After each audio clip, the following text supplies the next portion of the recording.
Às vezes a gente fica sozinho, meditando, né? Eu acho importante essa coisa da reflexão. E ontem eu peguei meditando, né? Eu gosto muito de Provérbios. Foi um livro que eu li sistematicamente e insistentemente. Precisava aprender alguma coisa. Achei que tinha ali sim uma lição a ser aproveitada. E eu li, reli, estudei a história também de quem escreveu, né? Salomão, Davi, o rei que precedeu Davi também. E, pô, é muito interessante, gosto muito, aplico na minha vida prática, porque eu acho que às vezes a gente erra, né? Por não conhecer, né? Por não ser curioso, não ir a fundo, não estudar, não querer conhecer, né? Só ficar pegando o que os outros passam pra gente. E eu peguei um pedacinho, uma postagem que eu ia fazer no Facebook, e é assim, muita gente usa, né, e aplica, ensina a criança o caminho que deve andar, e ainda quando for velho, não se desviará dele. Cara, isso, sabe, eu fiquei pensando nessa passagem, eu fiquei pensando nessa escrita, nesse provérbio, e eu cheguei à conclusão que ele está dando ali, ele como rei, como monarca, ele está dando ali a receita do escravismo, sabe? Por que ele está dizendo ali? Ensina uma criança a ser escrava, certo? A trabalhar por comida, a trabalhar por abrigo e alimentação. E quando ele crescer, ele não vai se desviar disso. Você entende? Ele como monarca, Salomão como monarca, como rei, ele está dando esse ponto de vista para os outros como ele. Porque ali, eu acredito que na época, a maioria do pessoal analfabeto, ele não dizia nem escrevia para a plebe, né? Ele escrevia para os caras do nível dele, dos monarcas como ele, dos nobres como ele. Então ele fala ali, ensina o menino o caminho que deve andar, e ainda quando for velho não se desviará dele. E o que acontece? Você cria uma criança para os pais no regime de escravidão. Quando essa criança crescer, a realidade dela vai ser aquela ali, sabe? E aí que vem o fato pior ainda. A gente perpetua essa informação. Perpetua. Por quê? Porque os nossos filhos crescem, quando eles têm autonomia, quando eles estão adultos, o que eles fazem? Eles se casam e se reproduzem.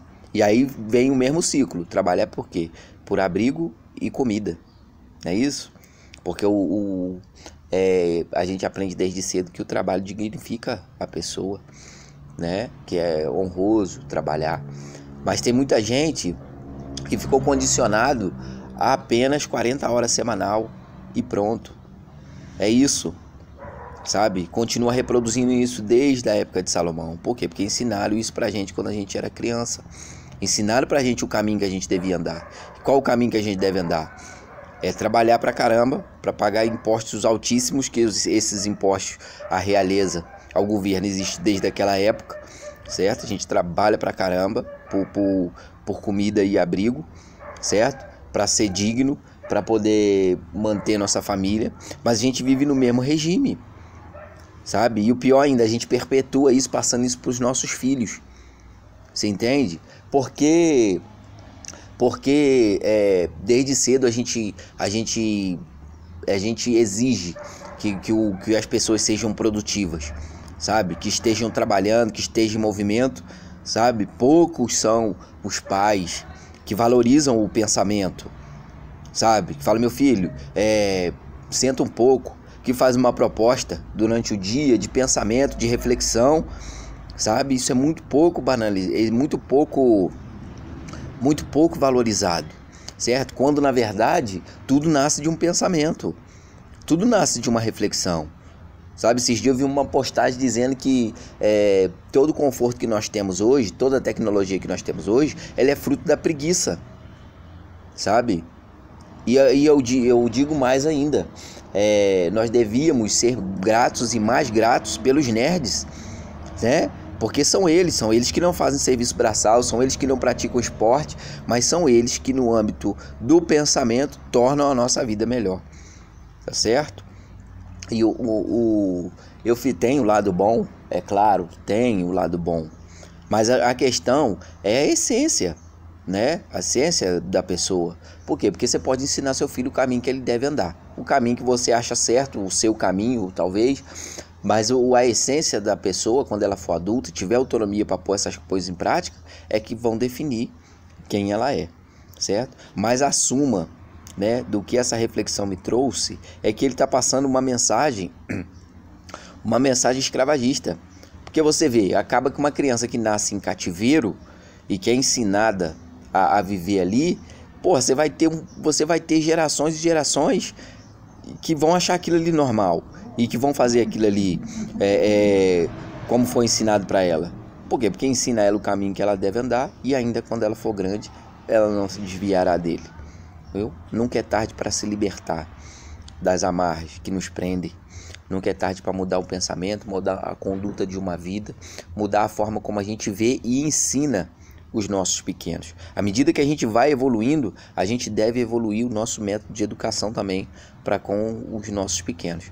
Fazer com eles seres pensantes, seres autônomos nas suas decisões e seres preparados, né, para empatia pelo próximo e para dizer não àquilo que não condiz com o que eles querem. Eu acho que faz parte. Então, a gente deve sim, viu? Deve sim valorizar o pensamento, valorizar a reflexão, valorizar, ensinar nossas crianças o caminho que ela deve andar, mas um caminho diferente do que está proposto ali, né? Porque desde pequeno a gente ensina nossas crianças o que é? Serem submissas. As crianças são submissas todo o tempo. O ser humano é submisso. E aí você chega na vida adulta, o pessoal fala assim, seja você mesmo. Mas a gente é educado por pessoas que talvez nem se conhecem. E como é que elas vão nos dar a oportunidade ainda na primeira infância de nos conhecermos, de sermos quem somos, né? Então essa coisa do ensino, eu acho que ela seria melhor aproveitada por pessoas que se conhecessem, se reconhecessem, se amassem, se valorizassem, sabe? Acho que nós teríamos adultos e uma geração muito mais excelente do que nós temos produzido. Mas eu tenho fé no futuro. Eu acredito que nós somos uma